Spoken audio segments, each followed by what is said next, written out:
Good morning mga sisilab. Today is January 2, 2024.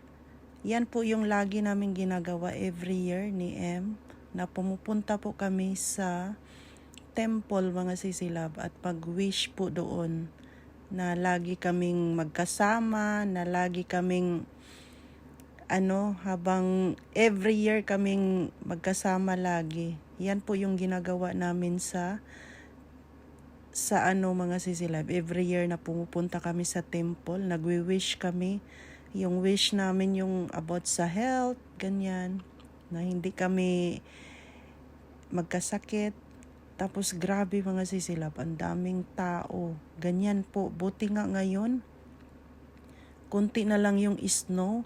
Tapos dyan sa gilid-gilid ng mga kalsada, may mga tinda ding mga pampaswerte, may mga tinda ng mga pagkain. Tapos nilakad namin mga sisilab kasi malayo yung yung parking dahil maraming sasakyan. So kailangan talaga lakarin namin. Buti na lang wala talagang snow ngayon. Kaya hindi mahirap maglakad. Kung marami pang snow to mga sisilab, ang hirap talagang lakarin to kasi malayo yung nilakad namin. Ayan mga sisilab, yung mga tindahan dyan sa gilid-gilid may mga pagkain. Ganyan talaga dito pag mga New Year, mga dyan sa mga malapit sa temple, maraming mga pagkain dyan.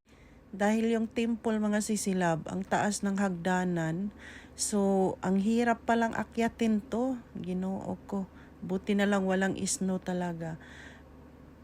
So pagkatapos naming sa temple, ayan, gumayak din kami papuntang Yamagata City kasi nagyaya si M.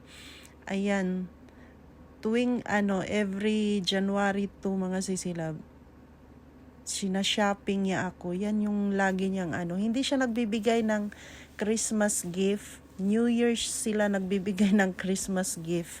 Ayan, kompleto yan kasi wala din akong boots. Ayan, din siya na bilhan ng boots. Bilhan niya ako ng boots. Buti na lang mga sisilab, may nakita akong yung sale. 2 boots and then 2 pair ng boots. 7,000 yen lang siya. So, nag-discount. And then, pumunta din ako ng GU. Kasi yan naman yung paborito natin na nabilihan ng damit. Kasi mga mura doon, mga sisilab. Pagkatapos naming pumunta dyan sa mall, ayan, kumain kami dito sa paborito naming restaurant. Dito sa Shanghai Restaurant, mga sisilab. Yummy talaga dito yung mga pagkain. Thank you for watching. Bye.